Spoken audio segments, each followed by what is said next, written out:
देखो कल हमने पॉइंट एंड स्ट्रेट लाइन में क्या क्या पढ़ लिया था। हम लोगों ने पहले तो ये पढ़ा था कि कोऑर्डिनेट कैसे लिखते हैं, ठीक है ना। कितने तरह के कोऑर्डिनेट होते हैं ये भी हमने पढ़ा था। कितने तरह के होते हैं, कौन कौन से? कार्टेशियन, पोलर और पैरामेट्रिक। पैरामेट्रिक। पैरामेट्रिक पे ज़्यादा बात ही नहीं की थी हमने, कुछ किया ही नहीं था ना, उसको होल्ड पे रख दिया था। ठीक है। अच्छा, कार्टेशियन कोऑर्डिनेट कैसे लिखते हैं किसी भी पॉइंट के? एक्स कोमा वाई के हाँ, एक्स कोमा वाई की फॉर्म है, जहाँ एक्स और वाई क्या है, बिलोंग्स टू रियल नंबर भी बोल सकते हैं ना। हाँ, बिलोंग्स टू आर बोल सकते हैं ना, जरूरी नहीं इंटीजर। मोस्टली इंटीजर यूज होगा हमारे इसमें, बट हो सकता है 1.2 से लेकर के कुछ पॉइंट और भी दिया हो, 1.2 से 2.3 ऐसा भी हो सकता है ना। वो भी तो एक रियल नंबर लाइन पे बिछाने वाला पॉइंट ही है। तो बिलोंग्स टू क्या हो सकता है? रियल नंबर, ठीक है ना। उसमें इरेशनल भी आ जाएगा, √3 से 1, 1 से √3, इस तरीके से, ठीक है।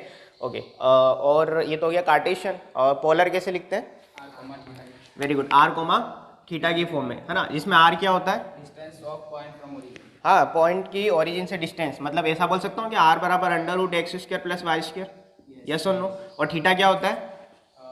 एंगल पॉजिटिव डायरेक्शन में, जो एंगल वो बनाता है पॉजिटिव, है ना, वो पॉइंट से जो लाइन सेगमेंट बनेगा ओरिजिन से जोड़ने पर, तो वो जो एंगल बनेगा ना, इस तरीके से जो फोटो बनेगी, ये वाली एंटी क्लॉकवाइज वाली डायरेक्शन में थीटा, ठीक है। इसके बाद हमने क्या पढ़ा था? डिस्टेंस फॉर्मूला, है ना। क्या होता है फटाफट बता दो।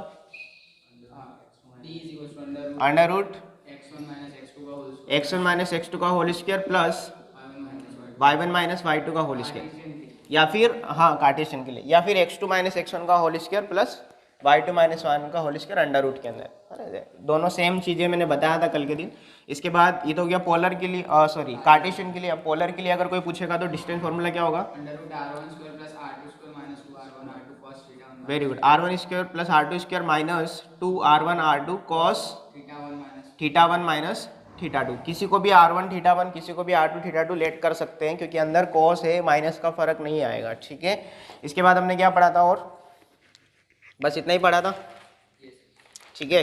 अच्छा चलो, अब एक नोट लिखो डिस्टेंस फॉर्मूला के रिगार्डिंग, कुछ नोट से लिखे। Note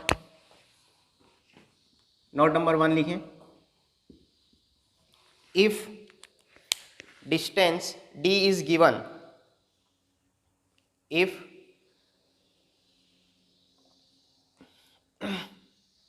distance d is given in question,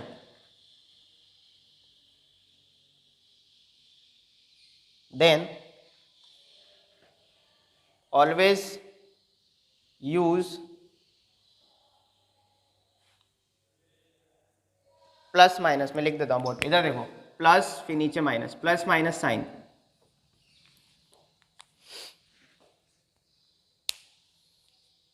ठीक है। इसका क्या मतलब है? डिस्टेंस दिया हो तब अगर वो सामने से डिस्टेंस क्वेश्चन में दे रखा है, दे रखी है उसने, तो आप उस डिस्टेंस को प्लस माइनस साइन के साथ लिखेंगे। हालांकि वो सेल्फ अंडरस्टूड है कि मोड में आएगी, बट हो सकता है वो पॉइंट की डिस्टेंस इस साइड हो या इस साइड हो, हमें नहीं पता, तो हम दोनों केसेस लेके चलेंगे। कल एक क्वेश्चन हमने किया था कोई, जिसमें हमारे 2 आंसर आ रहे थे, वो दोनों आंसर आने भी चाहिए। हालांकि उसमें हमने डिस्टेंस में प्लस माइनस नहीं लगाया था, हमने बाद में जाकर के अंडर रूट हटाया था, तब प्लस माइनस लगा दिया था, याद आया? एक्स की 2 वैल्यू आई थी शायद 16 और -8 समथिंग कुछ ऐसा। तो वहाँ वो इसका यही फंडा है, प्लस माइनस साइन आप यूज़ कर लो पहले से ही, तो आपको गलती नहीं होगी बाद में। तेरा एक ही आया था, इसके 2 आंसर आए थे, तो वहाँ गलती हो सकती है, ठीक है। सेकेंड पॉइंट लिखो, डिस्टेंस बिटवीन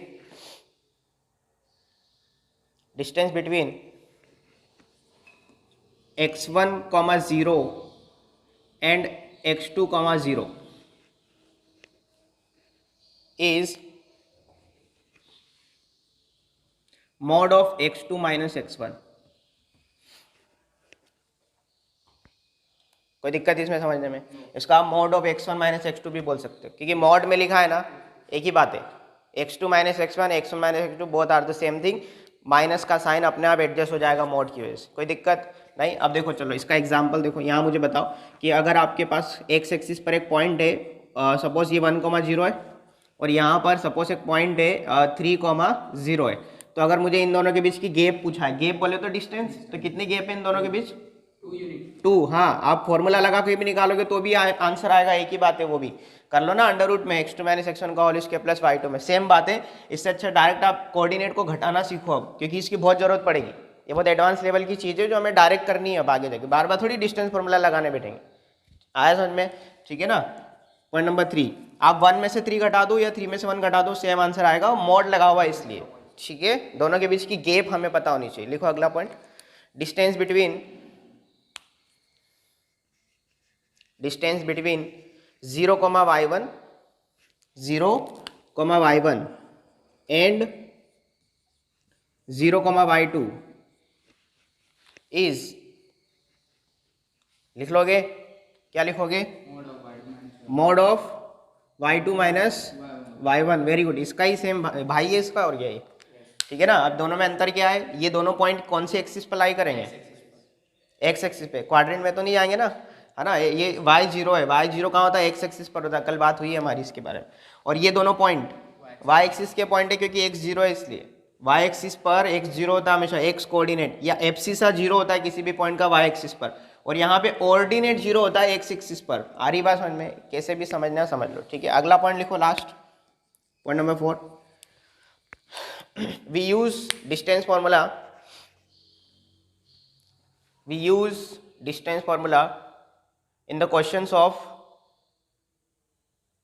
circumcenter.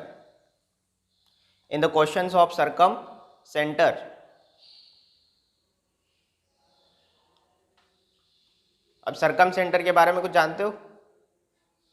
थोड़ा बहुत नॉलेज, नाम सुना है? हाँ या ना? सुना है लेकिन नाम सुना है बट आता नहीं, कोई बात नहीं, क्योंकि ये अभी मैं पढ़ाऊंगा, ये मैंने सिर्फ वर्ड यूज़ कर दिया है क्योंकि ये बहुत आगे की बात है, बट ये डिस्टेंस फार्मूला का एप्लीकेशन है तो मैंने यही बता दिया। ठीक है ना।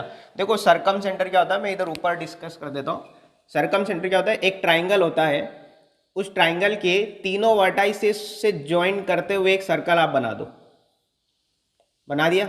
ये सर्कल जो बनाया मैंने ट्राइंगल के तीनों वर्टेक्स से पास होता हुआ, इसी को आप कहते हैं सर्कम सर्कल। क्या कहते हैं? Circum circle. और इस सर्कम सर्कल का जो सेंटर होगा उसको आप कहते हैं सर्कम सेंटर। क्या कहते हैं उसको? Circum centre. अब सपोज ये जो ट्राइंगल के वर्टेक्स हैं ABC है सपोज, और ये सर्कम सेंटर को हम O से डिनोट करते हैं। किससे डिनोट करते हैं?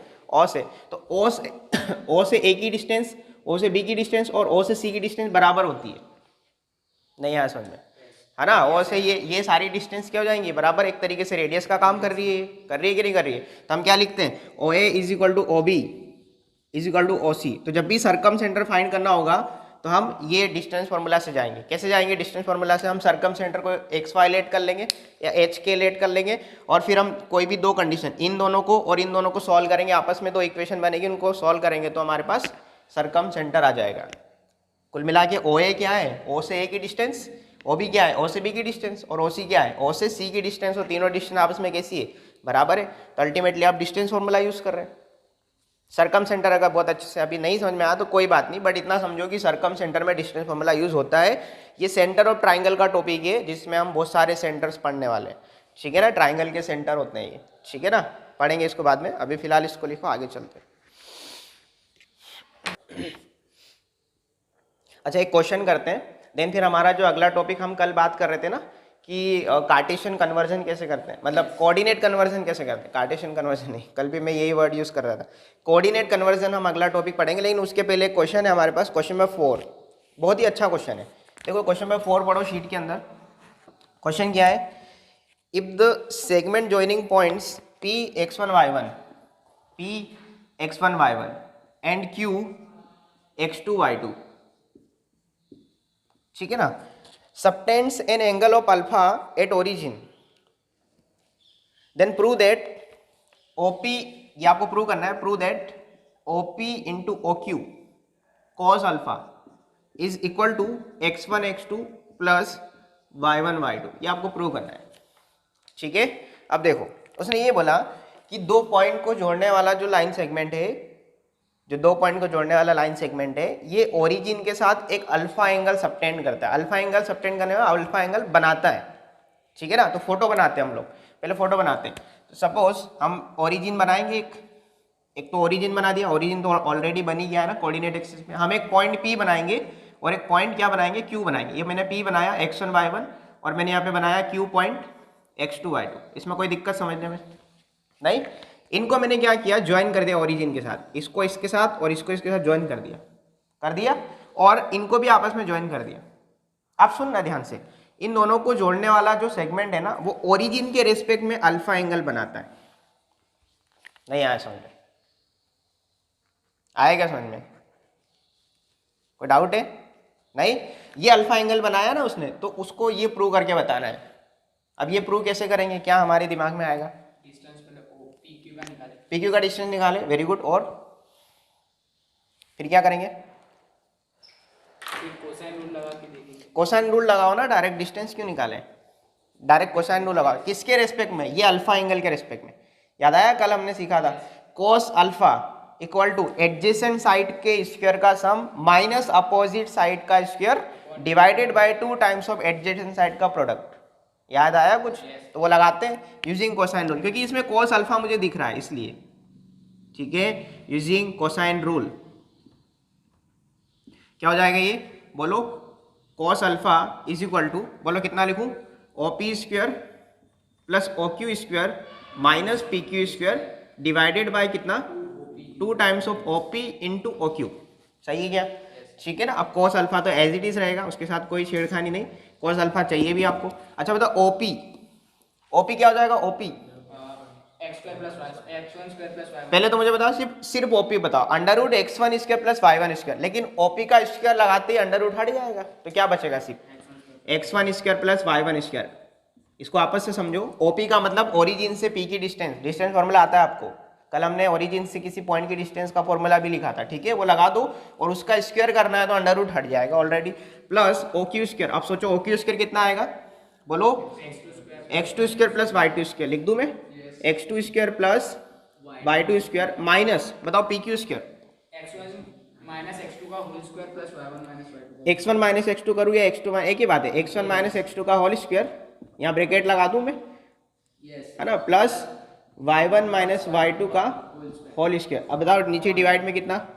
2 into x one square 2 into कहाँ गया? ओपी, ये रहा ओपी, ये ऊपर लिखा है ये लिखा है ना, x one square plus Y one square into x two square plus Y two square. कोई दिक्कत? सर ये रूट में आएगा। अच्छा ये रूट में आएगा। यस, अच्छा ओपी एंड ओक्यू है। ओके,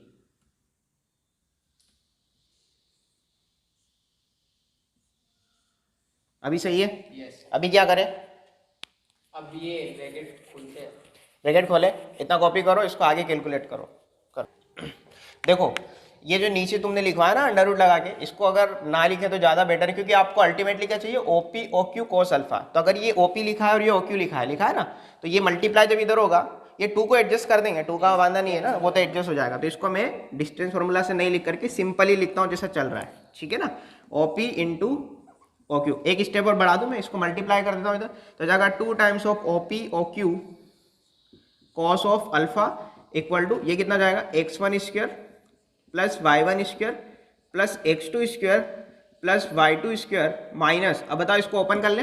यस, बताओ इसका square whole square, x one square plus y x two square, x one square plus x two square minus 2 x one x two, है ना, ए माइनस बी का whole square लगाया, plus ये कितना हो जाएगा?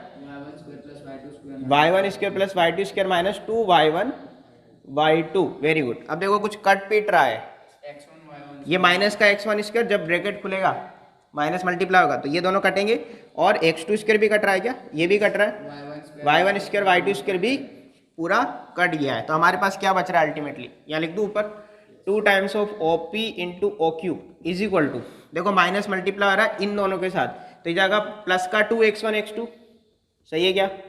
और प्लस का 2 वाई वन वाई टू। अच्छा 2 कॉमन ले ले राइट साइड से, और उस 2 कॉमन लेके इस 2 से काट देते हैं, कट जाएगा ना। अच्छा कॉस अल्फा लिखना रहेगा, okay, 2 O P O Q cos alpha, अभी सही है। अच्छा 2 से 2 कट रहा है ना, कॉमन लेके हमने 2 से 2 काट दिया, एक स्टेप और कम कर दी मैंने, तो क्या बच गया हमारे पास? O P into O Q cos of alpha equal to कितना? X one x two plus Y one, X one x two plus Y one Y two. आ गया समझ में? यही तो प्रूव करना था हमें, चेक कर लो, हैंड्स प्रूव। सही है, कॉपी करो, लिखो हेडिंग, हेडिंग लिखो कोऑर्डिनेट कन्वर्जन, कोऑर्डिनेट कन्वर्जन। अब देखो इस टॉपिक के दौरान मुझे थोड़ी सी आपकी ज़रूरत पड़ेगी, आपको फिजिक्स थोड़ा सा आना चाहिए, ठीक है ना। छोटा छोटा फिजिक्स, छोटे छोटे कॉन्सेप्ट फिजिक्स के जो आप 11th में भी पढ़े होंगे, ठीक है। अब देखो कोऑर्डिनेट कन्वर्जन का मतलब क्या है, पोलर से कार्टेशियन, कार्टेशियन से पोलर।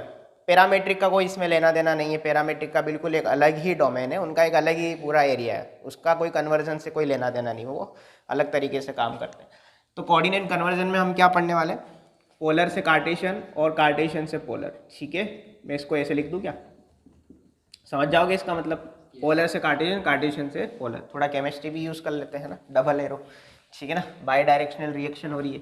अच्छा चलो मुझे ये बताओ कि ये मैंने बनाई कोऑर्डिनेट एक्सिस, ठीक है, ये आपका ओरिजिन हो गया, ये एक्स एक्सिस और ये वाई एक्सिस। मैं यहाँ पे एक पॉइंट पी लेट करता हूँ, क्या लेट करता हूँ, पॉइंट पी, एक ही पॉइंट, ठीक है ना, क्योंकि हमें एक ही पॉइंट के कोऑर्डिनेट को कन्वर्ट करना है ना, एक ही पॉइंट की बात होगी यहाँ पे। अच्छा इस पॉइंट के अगर मैं कार्टेशियन कोऑर्डिनेट की बात करूँ तो कार्टेशियन कोऑर्डिनेट क्या होंगे, x comma y, suppose just suppose x comma y. तो अगर एक्स कोमा वाई की बात करें और अगर मैं स्लैश करके लिखता हूँ इसके पोलर कोऑर्डिनेट, तो जस्ट सपोज इसके polar coordinate r comma theta है क्या, नहीं है, ये सब पढ़ चुके हैं हम लोग। अच्छा मैं इस पॉइंट की अगर बात करूँ कार्टेशियन कोऑर्डिनेट के अलोंग, तो आप ऐसा बोल सकते हो, क्या क्या बोल सकते हो आप, कि ये एक्स है, ये क्या है, एक्स है, और ये क्या है, बोलो ये y है ना, तभी तो आप x कोमा y पर चले गए, पहले x डिस्टेंस ट्रेवल किया, फिर y डिस्टेंस ट्रेवल किया, ऊपर चले गए ना। अब मैं अगर पोलर के अलोंग बात करूं तो ये क्या है, ये r है, वेरी गुड, और ये थीटा आपका, ये क्या है, थीटा, सही है क्या, कोई दिक्कत इसमें नहीं।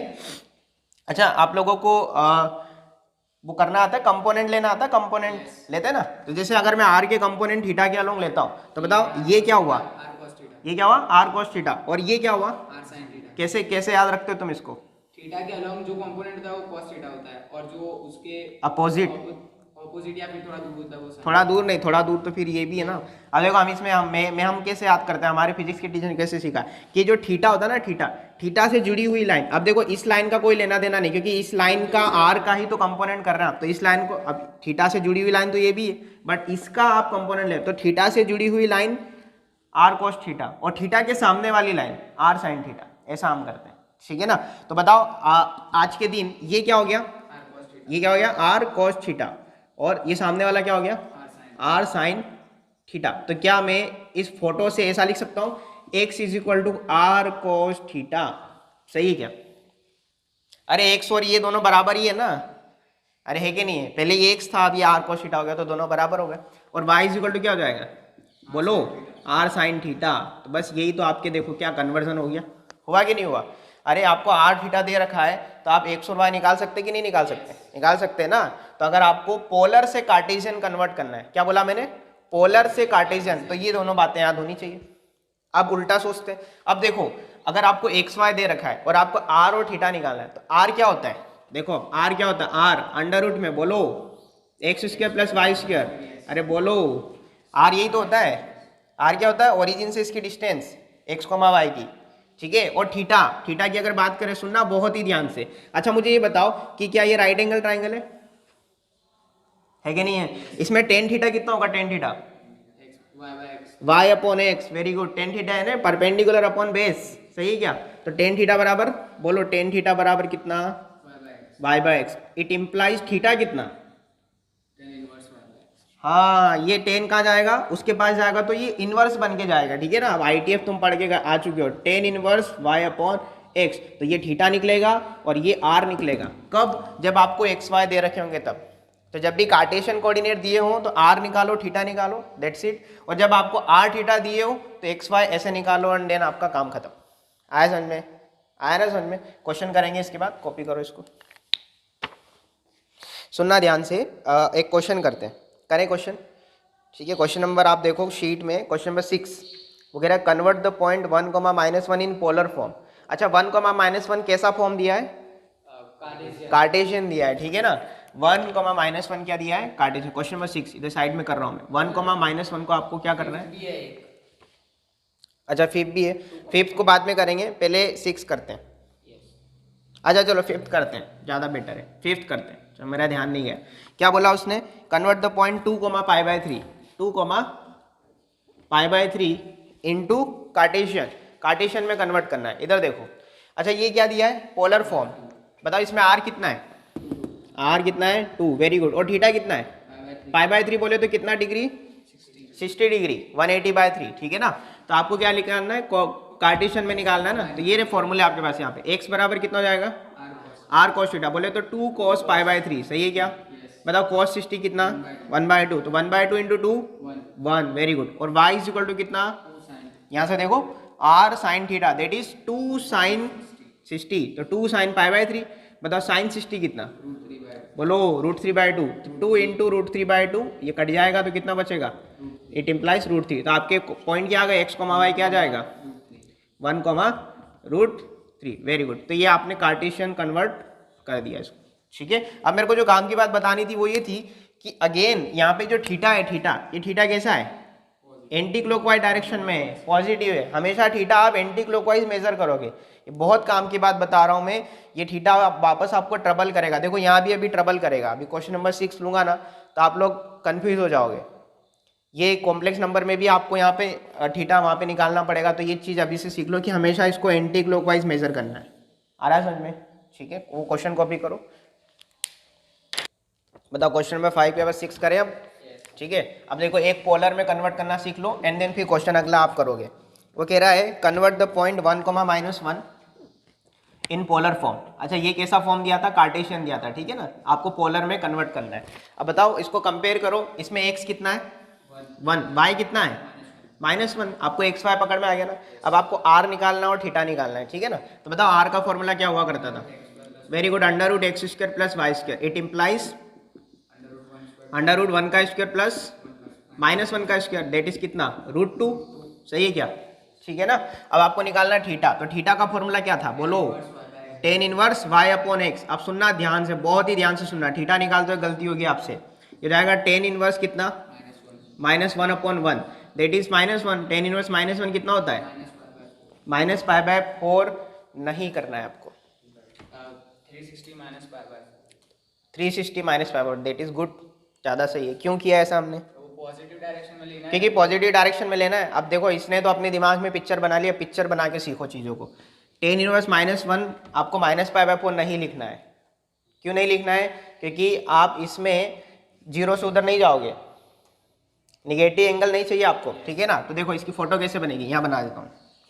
पहले तो ये बताओ मुझे कि आपको जो पॉइंट दिया था, पॉइंट क्या दिया था आपको, बोलो अरे 1, -1। बताओ 1, -1 कौन से क्वाड्रेंट का पॉइंट है, सेकंड क्वाड्रेंट, फोर्थ क्वाड्रेंट। अरे x positive y negative, x positive y negative fourth quadrant में आएगा। तो फोर्थ क्वाड्रेंट में एंगल कितना बन रहा है, अगर माइनस हटा दें तो π/4 एंगल आ रहा है 45 डिग्री। तो इसका मतलब ये सेंटर से लाइन ऐसे जा रही होगी 1, -1 की। सोचो ना यार आराम से, है ना। π/4 एंगल तो आ रहा है अगर निगेटिव हटा दे तो आपको ये वाला एंगल ऐसे मेजर करना है ना कि ऐसे मेजर करना है। अगर ऐसे मेजर करोगे तो -π/4 जो ये पहले बोल रहा था वो गलत है, वो क्लॉकवाइज एंगल हो जाएगा। आपको एंटी क्लॉकवाइज सोचना है। तो बताओ ये यहाँ 0 से चलना शुरू कर रहे हैं हम लोग, ये कितना पाई, ये कितना 2π/3, अरे 270 डिग्री, हाँ सॉरी 3π/2, 3π/2 में π/4 ऐड कर दो, नहीं आया समझ। ये 0 होता है, ये π/2 होता है, ये पाई होता है, और ये कितना होता है 3π/2 होता है, सही है ना। और 3π/2 में ये वाला एंगल कितना है, ये वाला π/4। तो टोटल कितना हो जाएगा, एंगल हो जाएगा 3π/2 + π/4, सही है क्या। कितना आ रहा है ये 7π/4 आ रहा है कि नहीं आ रहा है। तो एंगल हमेशा एंटी क्लॉकवाइज आपको मेजर करना है, वरना आपसे गलती हो जाएगी। आ रहा है समझ में। उसके लिए आप क्या करोगे, आप सबसे पहले पॉइंट को देखो कि कौन से क्वाड्रेंट में आ रहा है, उसके अकॉर्डिंग आप काम करो। अगर इधर आ रहा होता तो मैं इतना चलता और फिर इतना कैसे चलता। इसमें एक चीज़ और ये भी सिखाते हैं हम लोग कि y और x के साइन को भूल जाओ। आपने यहाँ पे जैसे π/4 अज्यूम किया था ना, साइन को भूल जाओ। साइन भूल जाओगे तो tan इनवर्स 1/1 π/4 देगा कि नहीं देगा। वो π/4 आपको एंड में ऐड करना है, इसमें इतना चलने के बाद ऐड करना है। आ गया समझ में। अगला क्वेश्चन करोगे, कॉपी करो इसको, अगला क्वेश्चन करके। नेक्स्ट क्वेश्चन देखो, इसमें शीट में क्वेश्चन नंबर 7 क्या है, -√3 -1 को कन्वर्ट करना है पोलर फॉर्म में। ये कार्टेशियन फॉर्म दिया है, ठीक है। सबसे पहले हम r निकालेंगे। अच्छा r और थीटा निकालने से पहले बताओ x कितना है इसमें, -√3, y कितना है -1। r का फॉर्मूला क्या होता है, √ओवर, ये लिखा हुआ है यहाँ पे, x² बोले तो -√3 का स्क्वायर बोले तो 3 + y² बोले तो -1 का स्क्वायर बोले तो 1। तो r कितना आ रहा है √4, दैट इज 2। ये तो सही है। आर तो कोई भी निकालेगा, काम असली करना है आपको थीटा निकालते वक्त। तो कितना हो जाएगा, टेन इनवर्स, बोलो फॉर्मूला, -1 अपॉन, बोलो -√3। सही है क्या? सही है ना?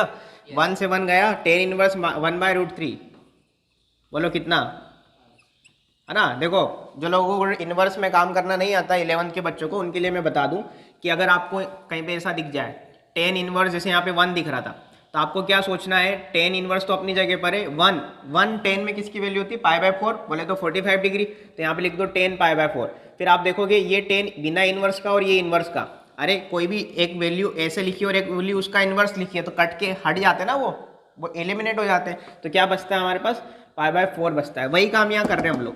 अब हम ये सोच रहे हैं कि 1/√3 10 में किसकी वैल्यू होती है, 30 डिग्री की, π/6 की, तो कितना हो जाएगा ये, π/6 होना तो चाहिए था π/6, बट ये गलत है या सही है हमें नहीं पता, हमें नहीं पता। हम पहले क्या करेंगे, मैंने आपको बोला पॉइंट को असाइन करो, पहले ये चक्री बनाओ, चक्री। अरे ये आपको ट्रिग्नोमेट्री में भी करना पड़ेगा, जनरल सॉल्यूशन निकालते वक्त, ठीक है ना? बहुत कंफ्यूज हो जाओगे, इससे अच्छा अभी से सीखो। बताओ बताओ पॉइंट कैसा दिया है, दोनों निगेटिव में है। दोनों निगेटिव कहाँ होते हैं, थर्ड क्वाड्रेंट में। थर्ड क्वाड्रेंट में एक पॉइंट यहाँ पे कहीं पे है जो कितना एंगल बना रहा है, π/6 का एंगल बना रहा है। सुनना ध्यान से, तो देखो ये वाला एंगल कितना, पाई, ये तो पाई हो गया, पाई में ये वाला एंगल π/6 जो बन रहा है उसको ऐड कर दो। आया समझ में?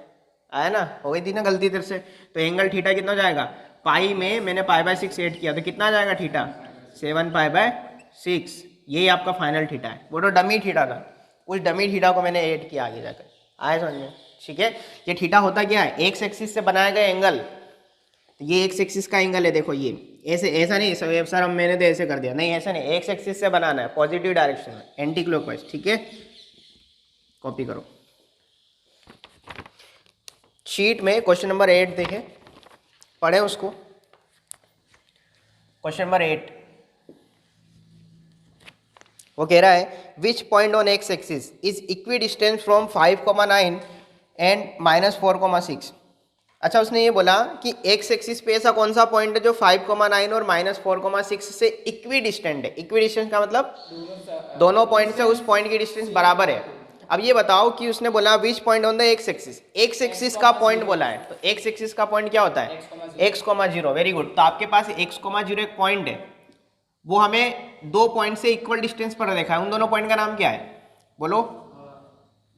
5,9 और -4,6। 5,9 -4, कितना 6 दिया है। तो ये डिस्टेंस जो है बराबर है आपस में। तो आप क्या करोगे, इन दोनों डिस्टेंस को अकॉर्डिंग टू क्वेश्चन डिस्टेंस बराबर कर दो। इसको p बोल दो, इसको a बोल दो, इसको b बोल दो। तो अकॉर्डिंग टू क्वेश्चन क्या है, pa बराबर pb। क्या मैं pa बराबर pb को pa² बराबर pb² भी लिख सकता हूँ? क्यों किया मैंने ऐसा, वो स्क्वायर रूट, क्योंकि फॉर्मूला लगाओगे ना डिस्टेंस फॉर्मूला, तो अंडर रूट हटा दो, पहले से ही हटा दो। बनाओ इसको।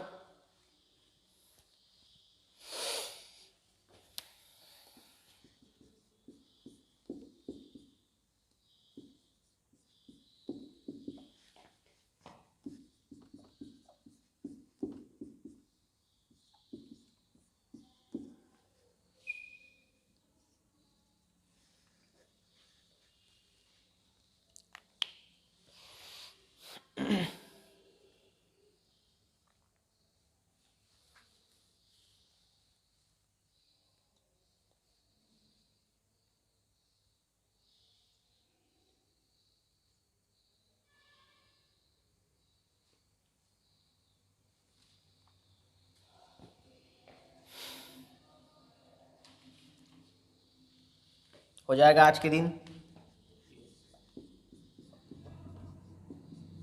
स्पीड से करो, आप 11th में नहीं हो, 12th में हो।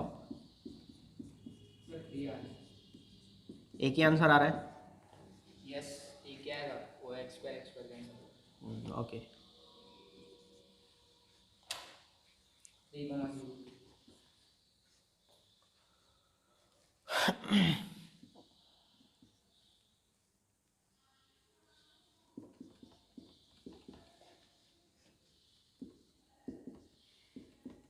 सही कर रहा हूँ मैं?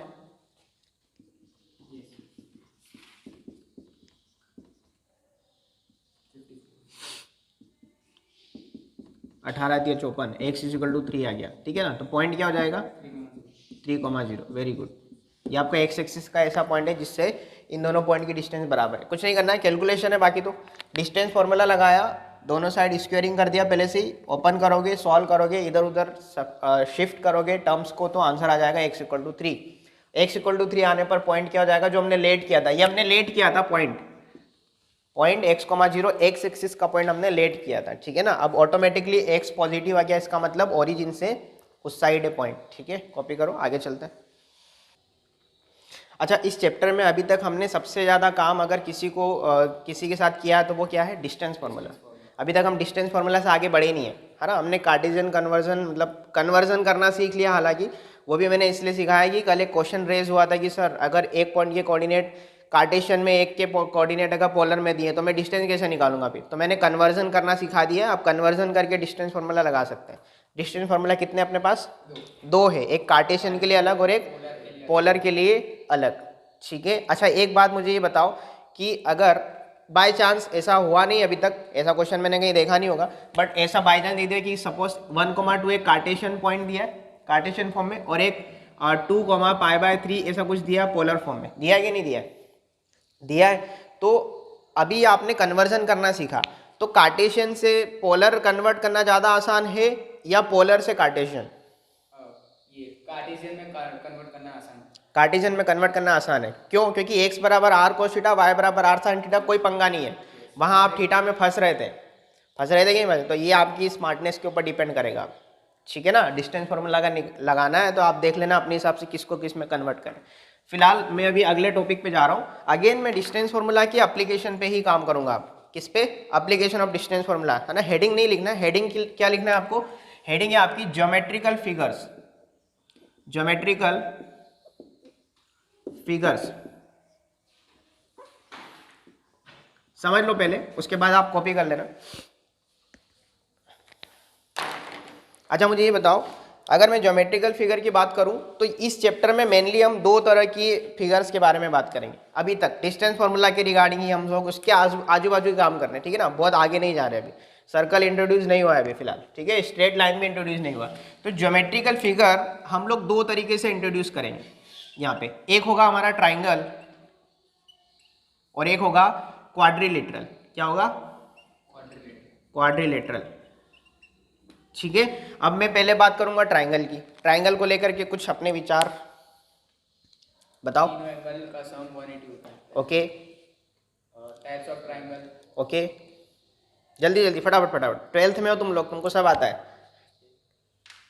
टाइप्स ऑफ ट्राइंगल पूरे बताओ ना पूरे नहीं बताना, ट्राइंगल को लेकर के तुम्हारे दिमाग में क्या क्या क्लिक हो रहा है अभी तुरंत वो बताओ, फटाफट बताते चलो। Perimeter of a triangle summation. Okay, ठीक है। पेरीमीटर, ट्राइंगल को लेकर के अगर मेरे दिमाग में जो सबसे पहले क्लिक होता है कि 3 वर्टेक्स होते हैं, 3 एंगल होते हैं, 3 साइडें होती है, एक 3 साइडों का क्लोज फिगर होता है। इतना ही पूछना चाह रहा था मैं, इतना आगे नहीं जाना है कि एंगल का सम 180 वो सब अभी हम कुछ नहीं पढ़ रहे हैं, वो सब हमें आता है, बहुत सारी चीज़ें हमें आती है, ठीक है ना। अभी फिलहाल मैं ये जानना चाह रहा हूँ कि ट्राइंगल एक ऐसा क्लोज फिगर होता है जिसमें 3 साइडें होती हैं, 3 वर्टेक्स होते हैं और 3 एंगल होते हैं, ठीक है। अब बात करेंगे ट्राइंगल्स में डिस्टेंस फार्मूला कैसे अप्लाई करेंगे। अभी फिलहाल मैं पूरा ट्राइंगल की बात करूंगा, देन फिर क्वाड्रिलेटरल पे चलेंगे। अच्छा, क्वाड्रिलेटरल एक 4 साइड का क्लोज फिगर होता है, ये भी हमें पता है। 4 साइड का क्लोज फिगर या क्लोज पॉलीगन जैसे को हम कह सकते हैं, ठीक है। ओके, हम लोग फिलहाल बात कर रहे हैं ट्राइंगल्स की। किसकी बात कर रहे हैं, तो यहाँ पे मैं हेडिंग लिख रहा हूँ ट्राइंगल्स, ठीक है। इसके अंदर मैं सबसे पहला जो टाइप लूंगा ट्राइंगल का, वो लूंगा मैं इक्विलेटरल ट्राइंगल। क्या लूंगा, इक्विलेटरल ट्राइंगल। अब फटाफट अपने विचार रखते जाना। इक्विलेटरल ट्राइंगल, बताओ अपने विचार बताओ। Equilateral triangle, all sides are equal, angle 60 degree. अच्छा, ये सारी जो बातें आप सुनना ध्यान से। अब ऐसे बच्चे नहीं, हम लोग थ्योरेटिकल बातें नहीं लिखेंगे। सबसे पहले हम फोटो बनाएंगे। क्या बनाएंगे, फोटो। इसका नाम है ए, इसका नाम है बी, इसका नाम है सी। वो बच्चे जिनको ये नहीं पता है कि वर्टेक्स किसको कहते हैं, मैं बता देता हूँ। वर्टेक्स ये दोनों साइड का इंटरसेक्टिंग पॉइंट होता है। इन दोनों साइडों का इंटरसेक्टिंग पॉइंट ये, इन दोनों साइडों का इंटरसेक्टिंग पॉइंट ये, और इन दोनों साइडों का इंटरसेक्टिंग पॉइंट ये कुन्ने पे जो पॉइंट मिलते हैं ना, इनको वर्टेक्स कहते हैं। क्या कहते हैं, वर्टेक्स। ये एंगल होते हैं अंदर, angle A, angle B, angle C, और ये होती है साइड है। ये क्या होती है, साइड्स, ठीक है। तो ये अगर इक्विलेटरल ट्राइंगल है तो इसकी खास बात क्या होगी कि इसमें ए बी बराबर बी सी बराबर सी ए होगा कि नहीं होगा, अगर ए बी बराबर बी सी बराबर सी ए दिख जाएगा तो हम बोलेंगे कि वो इक्विलेटरल ट्राइंगल है। अब ए बी कैसे निकालोगे आप? डिस्टेंस फॉर्मूला से। आपको वर्टेक्स दे रखे होंगे, ठीक है ना, वर्टेक्स दे रखे होंगे, आपको सिर्फ डिस्टेंस फॉर्मूला से उसको चेक करना है कि साइड ए बराबर है या नहीं है, दैट्स इट, बस इतना ही काम करना है, इसके अलावा कुछ नहीं। डिस्टेंस फॉर्मूला में और क्या निकालोगे, और कुछ नहीं निकालना, बस इतना सा, ठीक है। पॉइंट नंबर बी, चले करे बात, कोई डाउट है? सब एंगल 60 होंगे, वो सब बातें पता है तुमको, ये एंगल 60 डिग्री होते हैं, उसका हमें डिस्टेंस फॉर्मूला से कोई लेना देना नहीं, ठीक है ना। चलो बता देता हूँ, इक्विलेटरल ट्राइंगल में जो एंगल होते हैं ना, सारे एंगल कितने होते हैं? 60 डिग्री होते हैं। अब एरिया की भी बात कर लो, चलो एरिया कितना होता है इक्विलेटरल ट्राइंगल का? √3/4 ए स्क्वायर, लिख देता हूँ यहाँ पे मैं, √3/4 ए स्क्वायर, ठीक है। चले आगे, ठीक है। अच्छा चलो सेकेंड है आइसोस्केल्स, क्या बोलते हैं उसको आप, आइसोसेलेस या आइसोस्केल्स, कुछ भी बोल दो, कोई फर्क नहीं पड़ता, आइसोसेलेस बोल दो, ठीक है, आइसोसेलेस ट्राइंगल। इसकी खास बात क्या है? कोई भी दो साइड इक्वल, ऐसा बोल दूं, कोई भी दो साइड बोले तो देखो ए बी सी, क्या मैं ऐसा बोल दूं, ए बी बराबर ए सी, सही है क्या? ए बी बराबर ए सी, दैट्स इट, सही है। Is not equal to B C भी अगर चाहो तो लिख सकते हो, बस इतना सा डिस्टेंस फॉर्मूला लगा के चेक करना है, दैट्स इट, खत्म। चले आगे, नंबर थर्ड नंबर पे क्या ले बोलो, स्केलिन ट्राइंगल, ऐसा ट्राइंगल जिसकी सारे साइडें जो हैं अनइक्वल हो, A B is not equal to B C is not equal to C A, आया समझ में? ये सब बातें हमें आती है। नंबर डी, राइट एंगल, कौन सा ट्राइंगल बोलो, right angle triangle, very very famous triangle, इसके बारे में हम बहुत चीज़ें जानते हैं, बचपन से पढ़ के आ रहे हैं, 8-9 से पढ़ते आ रहे हैं। बताओ फोटो, इसकी फोटो ऐसी, अरे होगी कि नहीं होगी इसकी फोटो ऐसी, है ना, यहाँ पे 90 डिग्री बनता हुआ दिख रहा है, दिख रहा है, इसको क्या कहते हैं? हाइपोटेन्यूस। 90 डिग्री के सामने वाली साइड हाइपोटेन्यूस होती है, ठीक है। ये इसको अगर मैं थीटा लेट करता हूँ तो थीटा के सामने वाली साइड क्या होगी? परपेंडिकुलर, और ये क्या होगा? बेस होगा, सही है क्या? अच्छा इसमें आप क्या बोलोगे? हाँ, हाइपोटेन्यूस का स्क्वायर बोले तो A C square equal to बोलो कितना? A B square plus B C square, आया समझ में? अब देखो इन दोनों में कौन सा पॉइंट कॉमन आ रहा है? बी आ रहा है कि नहीं आ रहा है? इसका मतलब बी पे राइट एंगल है। अगर ये फोटो में नहीं बनाता और सीधा ये स्टेटमेंट लिखता ना तो आपको समझ में आ जाना चाहिए तो बी राइट एंगल पर है, नहीं आया समझ में? अरे बोलो, आ रहा है क्या समझ में? अच्छा जैसे सपोज मैं ऐसा बोल देता कि ए बी स्क्वायर बराबर A C square plus B C square, बताओ राइट एंगल कहाँ बन रहा होता? सी पर बन रहा होता। अरे हम लोग बहुत एडवांस चीजें पढ़ रहे हैं, अब ये सब देख के बता देंगे हम लोग, इक्वेशन देख के बता देंगे, आ रहा है समझ में? Right angle at C, right angle at B, photo से पता चल रहा है हमें, आ रहा है समझ में? और क्या खास बात होती है इसमें? अच्छा ये एंगल अगर 90 है और ये थीटा है तो ये वाला एंगल क्या होगा? 90 हाँ ठीक है, वेरी गुड, ओके। और इसके अलावा क्या इसमें परपेंडिकुलर और बेस कभी इक्वल हो सकते हैं? फिर वो स्केलर हो जाएगा, अरे आइसोसेलेस हो जाएगा। अगर मान लो परपेंडिकुलर और बेस किसी राइट एंगल ट्राइंगल में इक्वल हो गए तब भी क्या वो ये वाला पाइथागोरस को फॉलो करेगा? हाँ करेगा, ऐसे बहुत सारे केसेस हैं हमारे पास, सोच के देखना, बहुत सारे केसेस है। तो इसके लिए जैसे अगर दो साइडें बराबर हो गई तो इसके लिए एक नया ट्राइंगल बन जाएगा जिसका नाम होगा राइट एंगल आइसोसेलेस ट्राइंगल। ये भी एक ट्राइंगल इंट्रोड्यूस होता है हमारे लिए, इंपॉर्टेंट है वो भी, क्योंकि कई बार क्या होता है मेंस के क्वेश्चन में और एडवांस के क्वेश्चन में हम क्या करते हैं, डिस्टेंस फॉर्मूला से हम लोग देख तो लेते हैं साइडें बराबर है कि नहीं है, दो साइडें बराबर आई तो हमारे दिमाग में एक ही फोटो चल रही होती है आइसोसेलेस ट्राइंगल, लेकिन हम उसमें पाइथागोरस लगा के जरूर देखेंगे कि वो राइट एंगल तो नहीं है। अगर राइट एंगल भी निकला तो हम कंबाइन करके आंसर देंगे, जैसे एक ऑप्शन दिया आइसोसेलेस, दूसरा राइट एंगल, तीसरा राइट एंगल आइसोसेलेस और चौथा कुछ और, ऐसा। तो हम लोग ऑप्शन सी से जाएंगे, नहीं आया समझ? तो आप लोग ये ध्यान रखना, इस ट्राइंगल का इस ट्राइंगल के साथ आपसी संबंध है तो ये गलती हो सकती है हमसे। अच्छा मल्टीपल चॉइस हुआ तो फिर हम क्या करेंगे, तीनों ऑप्शन, अगेन ऑप्शन वही, आइसोस्केल्स, राइट एंगल आइसोस्केल्स और ऑल ऑफ दीज या नन ऑफ दीज जो भी कुछ दिया है तो हम सारे ऑप्शन टिक कर देंगे। राइट एंगल भी बन रहा है हमारे लिए, आइसोसेलेस भी बन रहा है और राइट एंगल आइसोसेलेस भी कंबाइन बन रहा है कि नहीं बन रहा है? मल्टीपल चॉइस में ये चीज़ें ध्यान रखना है हमें, ठीक है।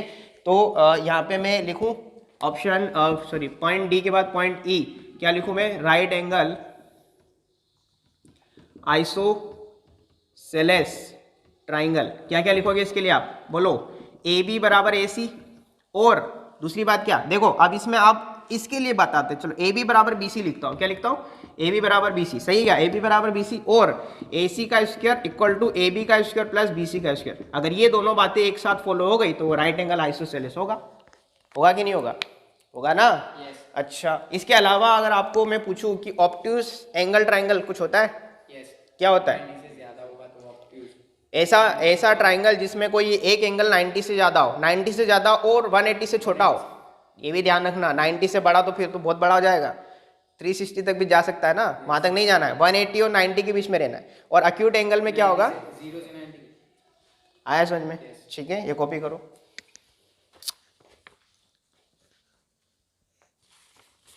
शीट निकालो, शीट में आ जाओ, क्वेश्चन नंबर 18, क्वेश्चन नंबर 17 करते हैं पहले, क्वेश्चन नंबर 17, क्वेश्चन नंबर 17 पढ़ो एक बार। Triangle made by the points A 0 0 B क्या दे रखा है, बी √3,1 एंड सी क्या दे रखा है 0,2 और 4 ऑप्शन दे रखे हैं कि right angle, equilateral, scalene and none of this. क्या आप ट्राई करना पसंद करोगे इसको?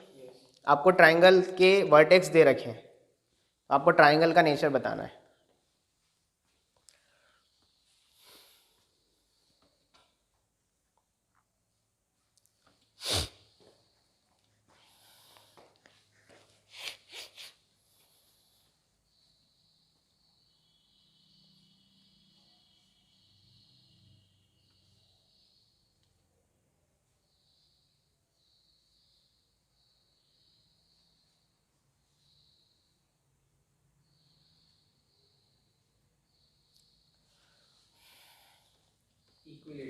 इक्विलेटरल आ रहा है, वेरी गुड।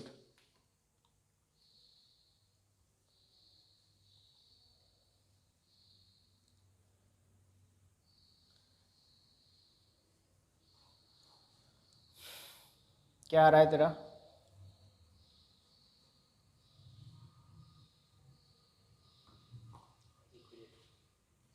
पक्का आ रहा है या इसने बोला तो तू भी बोल रहा है? कितनी आ रही है सभी साइड?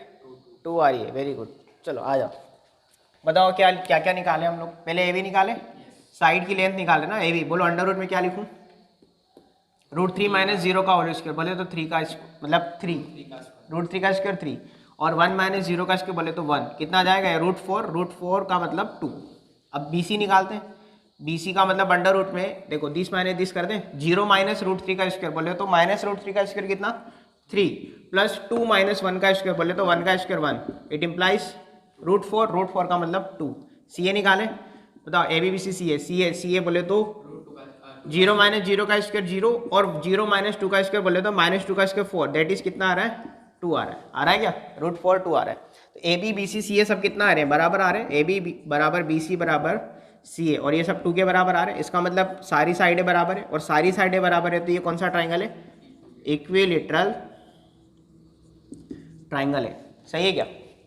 अब एक तरीका तो इसका ये हो गया, एक और तरीका मैं आपको सिखाऊंगा। अब आप जेई मेंस के लिए अपियर हो रहे हो, आपको इतना सारा काम करने की जरूरत शायद नहीं पड़े, ठीक है। देखो दूसरा तरीका क्या है इसका, आप जो गिवन पॉइंट है ना उनको कोऑर्डिनेट एक्सिस पे एक बार रख के देखो और उन सब पॉइंट को मिला के देखो, ट्राइंगल तो तब भी बनेगा, तब भी तो आप अंदाजा लगा सकते हो ना। अब देखो बताओ सबसे पहला पॉइंट क्या है, A0 0 कहाँ मिलेगा, ये यहाँ पर ओरिजिन है ना ये तो, अरे है कि नहीं ओरिजिन, ये 0 0 है आपका, ठीक है।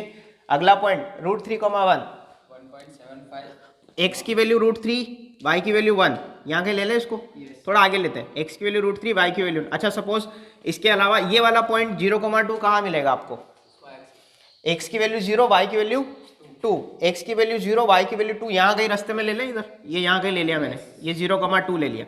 अब सुनना ध्यान से, ये वाला पॉइंट मैंने रोक दिया था, एक्स की वैल्यू √3, वाई कितना है इसमें वाई कितना है 1 है और इसमें वाई कितना था, तो बताओ ये पॉइंट ऊपर जाएगा ये वाला या ये वाला ऊपर जाएगा, दोनों में कौन ऊपर रहेगा, ये वाला ऊपर रहेगा ना, इसका वाई बड़ा है, इसका वाई बड़ा है ना, इसका वाई 2 है, इसका वाई 1 है, तो ये √3,1 एक्स की वैल्यू √3 वाई की वैल्यू 1 यहाँ कहीं रास्ते में मिलेगा, अरे बोलो ना यार, x की वैल्यू √3, y की वैल्यू 1, ये 1 है और ये टोटल डिस्टेंस 2 है। y का वैल्यू यहाँ 1 इस पॉइंट के लिए और इस पॉइंट के लिए कितना है 2 है। तो 0,2 ऊपर बनेगा, √3,1 बीच में कहीं बनेगा। इन सारे पॉइंट को आपस में क्या कर दो, मिला दो। मिला दिया? मिला दिया ना, ठीक है। अब देखो ये जो ट्राइंगल बना ना, मुझे इस ट्राइंगल का नेचर देखना है, ठीक है। अब बताओ ये एंगल कितना पूरा 90, ऑब्वियसली 90। अगर ये एंगल पूरा 90 है तो ये एंगल कितना होगा, हमें ये सोचना है। सोचना है क्या? अब देखो सपोज ये कोई P पॉइंट है और ये ओरिजिन है। P पॉइंट r, थीटा की फॉर्म में अगर निकालोगे आप, ये कार्टेशियन दे रखा है, r, थीटा की फॉर्म में निकालोगे तो थीटा कितना आएगा वो आपको देखना है। तो थीटा का फॉर्मूला क्या होता है? थीटा का फॉर्मूला होता है tan इनवर्स y/x। y/x बोले तो 1/√3। अरे सोचो ना यार, tan इनवर्स 1/√3, 1/√3 कितना, π/6, 30 डिग्री। अरे बोलो ना यार 30 डिग्री। तो ये अगर π/6 30 डिग्री है तो ये कितना हुआ 60, हुआ कि नहीं हुआ? सोचो आप खुद ही। अरे टोटल 90 है, उसमें से ये वाला 30 है तो ये वाला कितना हुआ 60, नहीं आ सके। और इक्विलेटरल ट्राइंगल के तीनों एंगल कितने होते हैं 60 60 60। तो ये 60 ये 60 और ये 60 अगर मैं ले आया तो आपको पता चल जाएगा कि ये इक्विलेटरल है। आ रहा है क्या समझ में? ठीक है ना। अब देखो ये तो 60 आ गया, इस पॉइंट से मैं यहाँ पे ना एक लाइन ड्रॉ कर रहा हूँ, इस तरीके से कर सकता हूँ मैं, कंस्ट्रक्शन है अपनी मर्जी से मैं कर सकता हूँ, ठीक है ना। ये वाला एंगल कितना है 30। बोलो 30। अच्छा क्या आपको ये जेड बंदा हुआ दिख रहा है? Z alternate angle, very good, छोटी क्लासेस में सब पढ़ के आए आप अल्टरनेट एंगल। तो अगर ये 30 है तो ये वाला भी कितना 30, और अगर ये 30 है तो ये वाला कितना 60। नहीं सिर्फ ये वाला सिर्फ ये वाला। अगर ये 30 है तो ये वाला एंगल कितना, मुझे ये जानना है।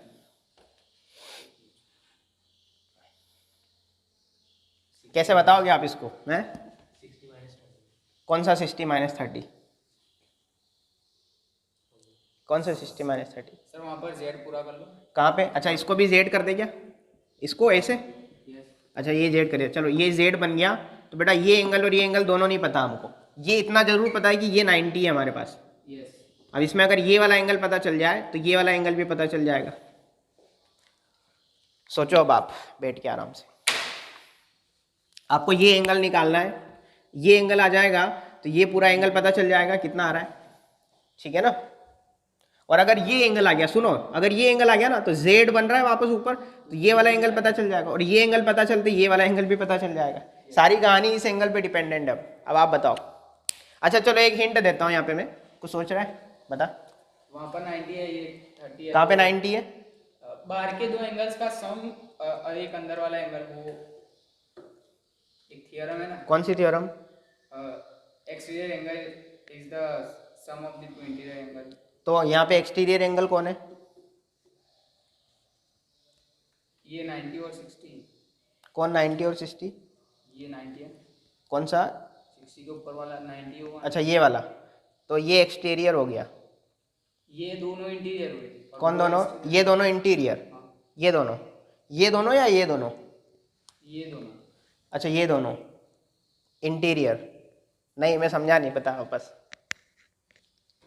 ये दोनों, ये 90 और 60। ये 90 और 60 इंटीरियर, और एक्सटीरियर कौन हो गया? वो वाला जो ये वाला जो फाइंड करना है। तो ये 90 + 60 कितना हो गया 150। तो ये 150 हो जाएगा क्या? Exterior angle equal to sum of two interior angle. Sir यहाँ से एक 180 वाली लाइन है। कहाँ से? यहाँ से? उससे क्या होगा? ये पूरा 90 होगा, ये पूरा ये वाला पूरा, हाँ। ओके। और नीचे वाला भी पूरा 90 होगा। हाँ ओके, तो ये 60 हो जाएगा ये वाला, यस। ठीक है। फिर ये 60, ये 30। ये 60 है 30, तो वो भी 30 और 60। ऐसा नहीं, ऐसे नहीं, और कुछ सोचो। मैं एक हिंट देने वाला था, मैं हिंट ये देना चाह रहा हूँ कि अच्छा बताओ ये √3,1 है तो ये वाले पॉइंट का नाम क्या हुआ, बोलो? 0,1। वेरी गुड, क्योंकि ये y एक्सिस का पॉइंट है, y एक्सिस पे x 0 होता है, और y की लेंथ कितनी है यहाँ पे 1 है, तो ये भी 1 है, ये टोटल 1 है। अच्छा ये 1 है और ये पूरा 2 है, ये 1 है और ये पूरा 2 है, तो ये कितना हुआ 1। ये भी 1 हुआ। तो ये लेंथ 1 है हमारे पास और ये लेंथ भी 1 है। ये हिंट है आपके पास। और मैं एक हिंट और दे देता हूँ कि यहाँ पे दो ट्राइंगल बन रहे हैं, एक ट्राइंगल ये और एक ट्राइंगल ये, जिसकी दो साइडें बराबर है, तो ये दोनों कॉन्ग्रुएंट हो जाएंगे। कॉन्ग्रुएंट हो जाएंगे, यही मेरे को सुनना था। कॉन्ग्रुएंसी पढ़ी है आपने?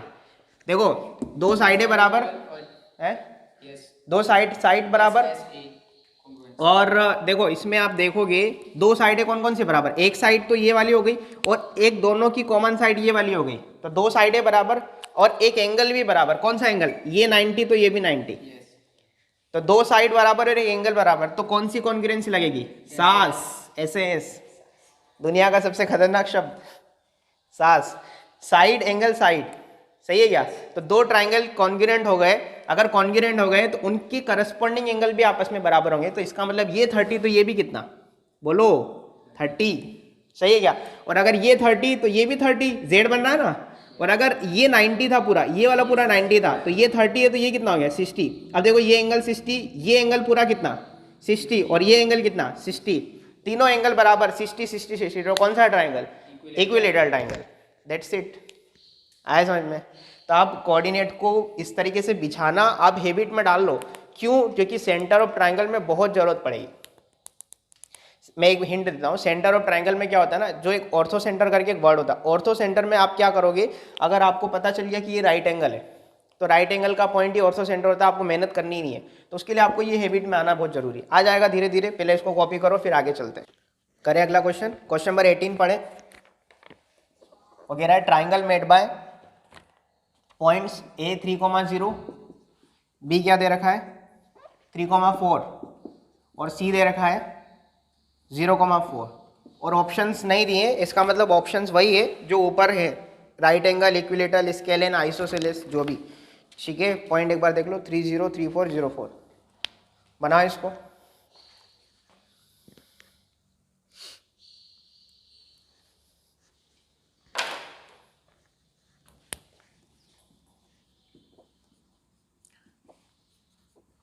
दोनों तरीके से काम करेंगे हम लोग, दोनों तरीके से आपको भी करना है। पहले आप डिस्टेंस फार्मूला लगा के ये करो, देन फिर हम लोग सेकेंड मेथड।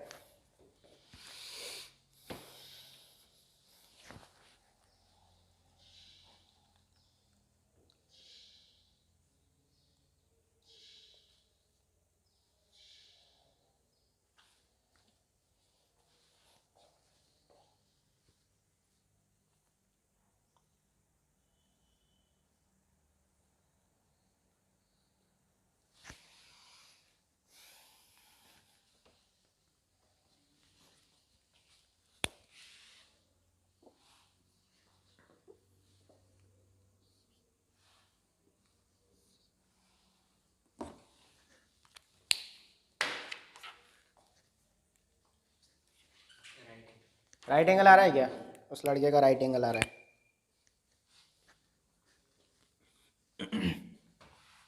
क्या आ रहा है समीर, राइट एंगल ही आ रहा है। राइट एंगल ही आ रहा है, देखते हैं। दोनों तरीके से हो गया, ये अच्छा वो तरीके से हुआ, कोई बात नहीं। अच्छा इधर आ जाओ, आ जाओ आ जाओ, इधर आ जाओ, बताओ ए बी बराबर कितना लिखूं मैं, बोलो 3 - 3 डेट इज 0 का स्क्वायर प्लस 4 - 0 डेट इज 4 का स्क्वायर, कितना आ रहा है, ये 4 आ रहा है, सही है। फिर बी सी कैसे निकालोगे, 0 - 3 का स्क्वायर बोले तो 9 प्लस 4 - 4 का स्क्वायर बोले तो 0, कितना आ रहा है 3 आ रहा है ना, 9 का अंडर रूट 3।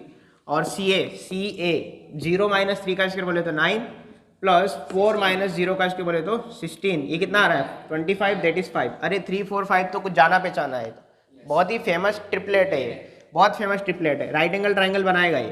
क्योंकि देखो आप दो साइड के स्क्वायर का सम बराबर तीसरी साइड का स्क्वायर बन रहा है, और ये बात पता है आपको, हाइपोटेन्यूज सबसे बड़ी साइड होती है, यस। ठीक है। तो इसमें मैं 5 यहाँ पे ले लेता हूँ, 4 3 कहीं भी ले लो कोई फर्क नहीं पड़ता। तो इन दोनों के स्क्वायर का सम कितना हो रहा है 16 + 9 25 इक्वल टू हाइपोटेन्यूज का स्क्वायर 25 आ रहा है क्या। Yes. तो ये राइट एंगल बन रहा है, क्या बन रहा है राइट एंगल। क्या ये राइट एंगल आइसोस्केल्स भी बनेगा, नो, नहीं, क्योंकि दो साइडें बराबर नहीं है इसकी, सारी साइडें अलग अलग है, ठीक है। अच्छा आप सेकंड मेथड आ जाओ, कोऑर्डिनेट एक्सिस पे पॉइंट रखना सीखते हैं। बताओ 3,0 कहाँ बनाओ, इधर इधर ऊपर नीचे कहाँ बनाओ, यहाँ पे एक्स एक्सिस पे बनाओ। 3,0 अंदाजे से यहाँ ले ले, 3,0 सपोज, इसको ये नाम दे दिया। फिर अगला क्या है 3,4, तो उसके ऊपर चार एक्स की वैल्यू 3 तो चल ही दिए, तब 4 ऊपर जाना है सिर्फ, ये 3,4 चल दिया हम, ये 3,4 हो गया।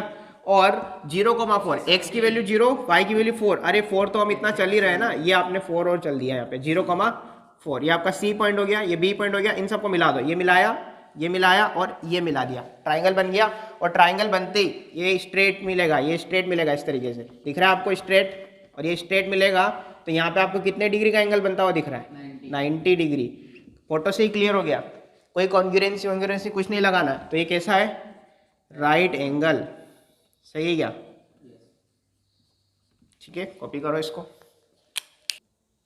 एक और क्वेश्चन करते हैं। Triangle made by the points A0 0, B कितना दिया है? √3,1 एंड C कितना दिया है? 0,1। Very good. Question number 19, try करो इसको। मुझे दोनों तरीके से सॉल्यूशन चाहिए, ठीक है। AB बराबर BC बराबर CA, डिस्टेंस फॉर्मूला लगाओ, प्लस सेकंड मेथड क्या करना है आपको? कोऑर्डिनेट एक्सिस पे पॉइंट को रखना है।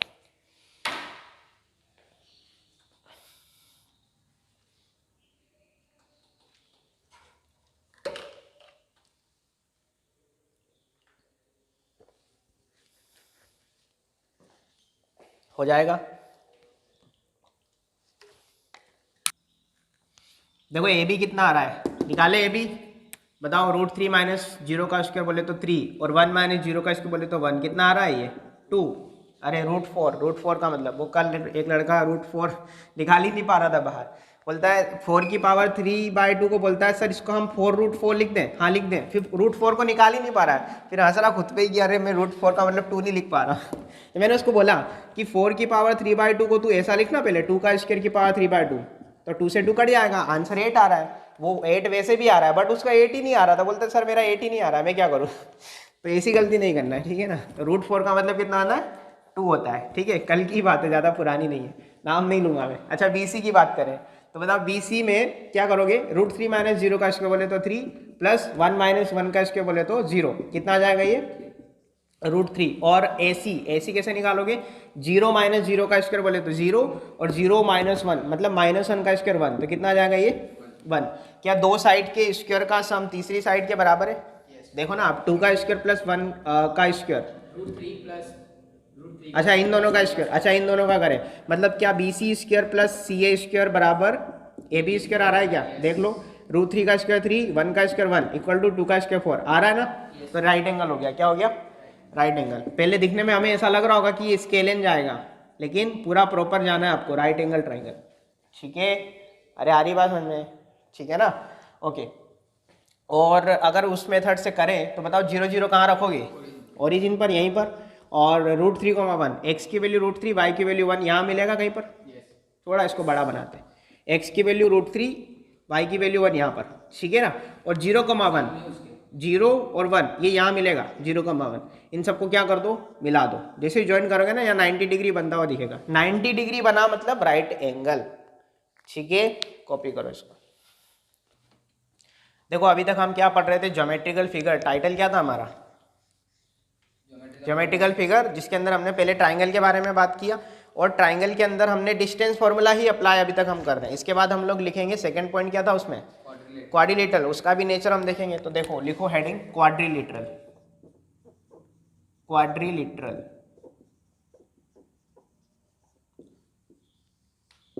ठीक है ना। जो स्टैंडर्ड क्वाड्रिलेटरल है हम सिर्फ वही पढ़ेंगे, है ना। बहुत सारी जैसे 5 साइड वाले पॉलीगन के बारे में ज़्यादा बात हम नहीं करेंगे, उनका सिर्फ एरिया निकालना हम सीखेंगे। तो क्वाड्रिलेटरल क्या होता है? 4 साइड का क्लोज फिगर होता है। कितने वर्टेक्स होंगे? 4 वर्टेक्स होंगे ना।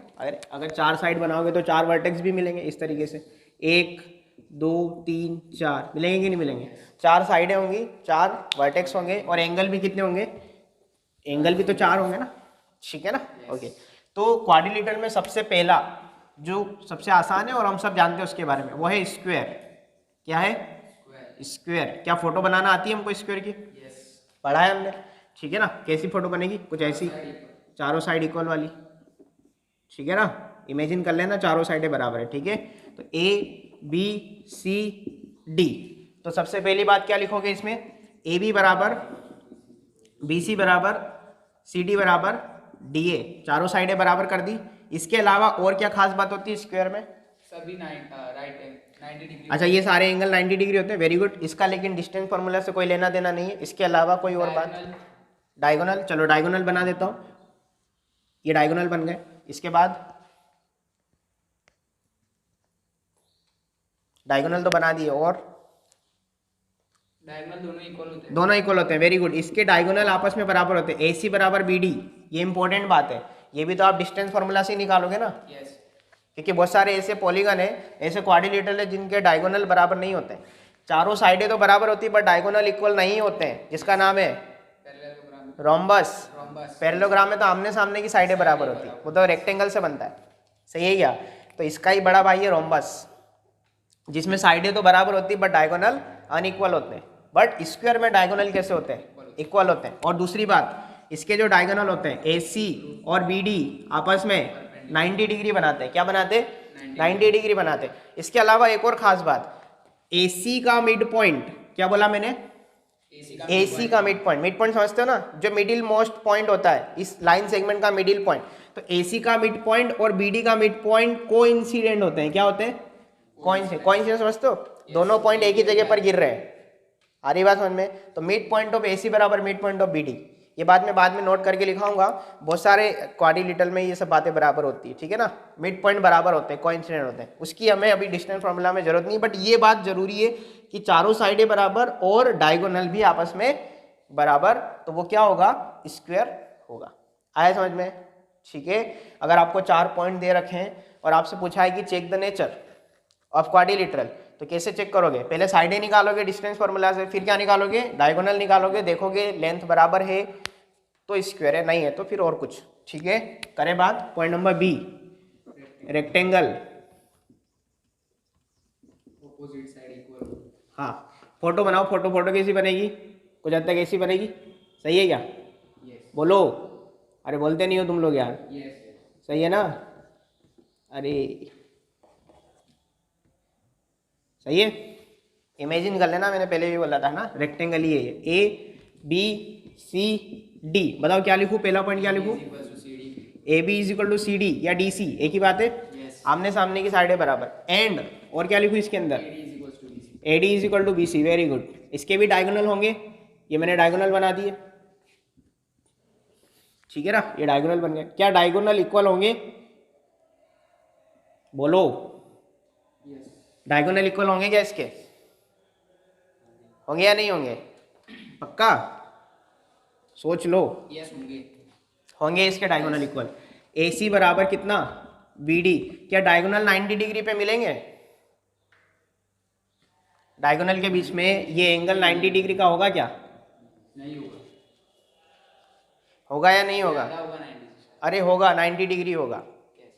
अरे होता है, इसमें 90 डिग्री बनता है। रेक्टेंगल में और स्क्वायर में डायगोनल 90 डिग्री पे मिलते हैं, और जबकि रोम्बस में और पैरेललोग्राम में 90 डिग्री नहीं बनता है। यही खास बात होती है इनमें। स्क्वायर में और पैरेललोग्राम में डायगोनल जो होते हैं ना 90 डिग्री पे मिलते हैं। कहाँ मिलते हैं? इनके बीच का एंगल 90 डिग्री बनता है, मतलब परपेंडिकुलर होंगे डायगोनल। तो क्या मैं ऐसा लिख सकता हूँ? AC is perpendicular on BD। Again इसका मिड पॉइंट AC का और BD का मिड पॉइंट भी इसमें बराबर होता है, कोइंसिडेंट होंगे पॉइंट, कोइंसाइड या कोइंसिडेंट, ठीक है ना, मिड पॉइंट कोइंसिडेंट होंगे। आ रही बात समझ में?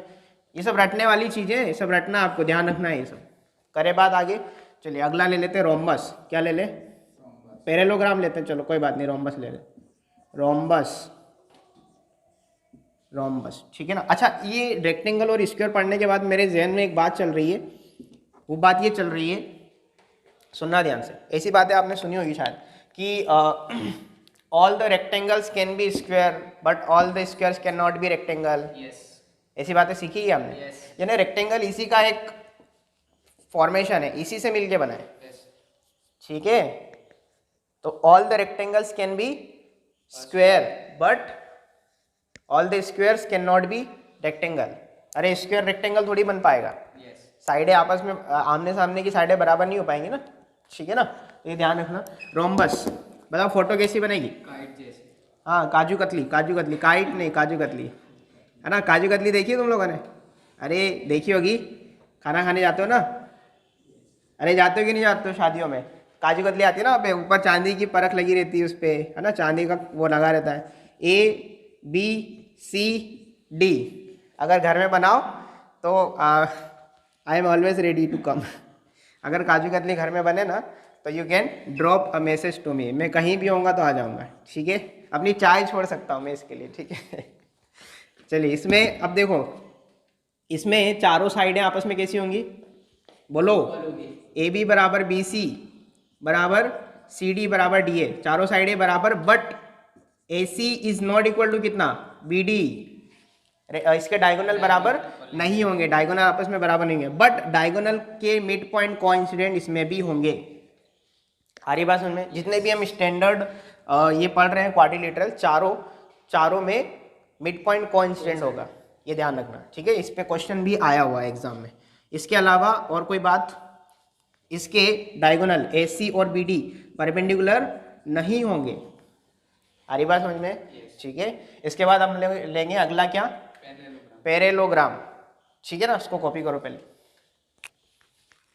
देखो यहाँ पे एक छोटा सा चेंज हम लोग करेंगे वापस से, ठीक है। डायगोनल की हम जब बात कर रहे थे ना, इसमें तो 90 डिग्री पे बना रहे हैं एंगल, इसमें रेक्टेंगल में जैसा तुम कह रहे थे कि ये 90 से एंगल बड़ा दिख रहा है, ये ऑब्वियसली दिख रहा है बड़ा एंगल, आप लोग इमेजिन कर सकते हो रेक्टेंगल में, तो ये परपेंडिकुलर नहीं होंगे, ठीक है। बट रोम्बस में दोनों परपेंडिकुलर होंगे, होंगे कि नहीं होंगे? ये 90 डिग्री का एंगल बनेगा दोनों के बीच में, ठीक है ना। तो ये चेंज कर लेना, बट ये ध्यान रखना इसमें डायगोनल इक्वल नहीं होते, लेंथ अलग होती, क्योंकि हमें नहीं पता ये कितना झुका हुआ है, एग्जैक्टली नहीं पता हमें। आ रही बात समझ में? ठीक है। और यहाँ पे 90 नहीं बन रहा है, यहाँ पे 90 बन रहा है, यहाँ पे, ये सारे बात मैं समराइज करके लिखा दूंगा, 4 पॉइंट में हमारी सारी बातें हमें याद हो जाएंगी कि स्क्वायर और रोम्बस में 90 डिग्री पर डायगोनल इंटरसेक्ट करते हैं, पैरेललोग्राम और रेक्टेंगल में नहीं करते हैं। इस तरीके से ये 2 नोट हो जाएंगे, 2 नोट और हो जाएंगे, ऐसे। इसको कॉपी करो। कितने पॉइंट हो गए? हुआ? देखो 3 पॉइंट के बाद पॉइंट नंबर 4, पॉइंट नंबर 4 लिखना पैरेललोग्राम। इस तरीके से शॉर्ट में लिखते हैं यार, है ना। स्पेलिंग आप देख लेना पैरेललोग्राम की, ठीक है। ये जीएम ऊपर लिखते हैं ऐसे, डबल लाइन के ऊपर जीएम, है ना, पैरेललोग्राम।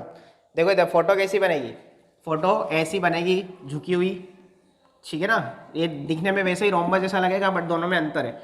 ये ABCD चारों साइडें बना दी मैंने, और ये डायगोनल बना दी, ठीक है।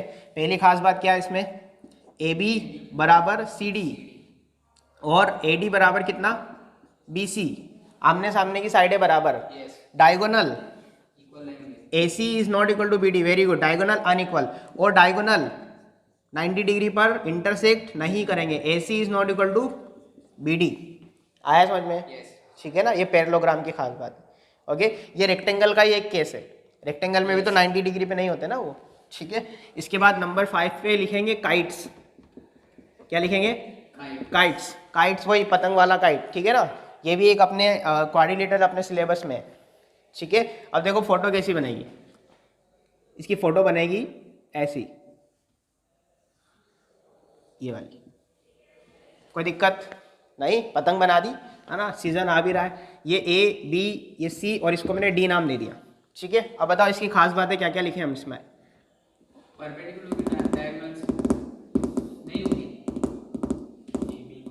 काइट्स कैसी भी बन सकती, क्या? Very good, AB equal to AD, adjacent side बराबर, और देखो और क्या होगा इसमें, BC बराबर कितना CD या DC, एक ही बात है। दूसरी बात, इसके अलावा AC is not equal to BD, अरे इसके डायगोनल बराबर नहीं होंगे, दिख रहे हैं ना डायगोनल, एक तो बड़ा दिख रहा है एक छोटा दिख रहा है। आ रहा है समझ में? वो वहाँ पे रोम्बस अलग था, ये अलग है ना, वो पतंग वहाँ पे मत बना देना। देखो इसमें ऊपर वाला छोटा स्लॉट है, नीचे वाला बड़ा है, तो ये काइट्स हो गया। इसमें एडजेसेंट साइड बराबर होती है ना, ये इनको एडजेसेंट साइड कहते हैं, जो एक ही वर्टेक्स से निकल रही है। आ रहा है समझ में? ठीक है। और ये अपोजिट साइड कहलाती है, इसकी अपोजिट ये, इसकी अपोजिट ये, ठीक है ना। सही है क्या? नंबर 6 ट्रेपेजियम, सुना है नाम ये? ट्रेपेजियम कैसा बनता है? कुछ आता है कैसा बनेगा? हाँ ऐसा, इसका नाम दे देते हैं ABCD। इसमें 2 साइडें पैरेलल होती है और 2 साइडें नॉन पैरेलल होती है। देखो दिख रही है आपको, 2 साइडें पैरेलल और ये दोनों साइडें नॉन पैरेलल है, आगे जाके कहीं ना कहीं कट जाएंगी। आ रहा है समझ में? तो 2 sides are parallel, 2 sides are parallel, ठीक है ना। तो यहाँ पे नाम भी लिख देते हैं, AD पैरेलल है किसके? BC के, क्या इसके अलावा और कोई खास बात? A B is equal to C D होगा। A B is equal to C D नहीं होगा, नहीं पता हमें, क्योंकि जरूरी थोड़ी ऐसा ऐसा भी बन सकता है ना, ये ऐसा भी बन सकता है, ऐसा कैसा भी बन सकता है ये अपने हिसाब से। इसमें लेंथ का कोई लोचा नहीं है, लेंथ के बारे में कोई कमेंट नहीं होगी इसमें, न ही डायगोनल के बारे में कमेंट होगी। बस इसमें सिर्फ एक ही बात पता रखना है आपको कि दो साइडें पैरेलल होती है, दो साइडें नॉन पैरेलल होती है, दैट्स इट। ये ट्रेपेजियम है, बहुत रेयरली यूज होता है, बट आपको नाम पता होना चाहिए। ये दोनों रेयरली यूज होंगे, आपका काम इन चारों में होगा। कौन कौन? स्क्वायर, रेक्टेंगल, पैरेललोग्राम और रोम्बस, आपका काम इन चारों में होगा।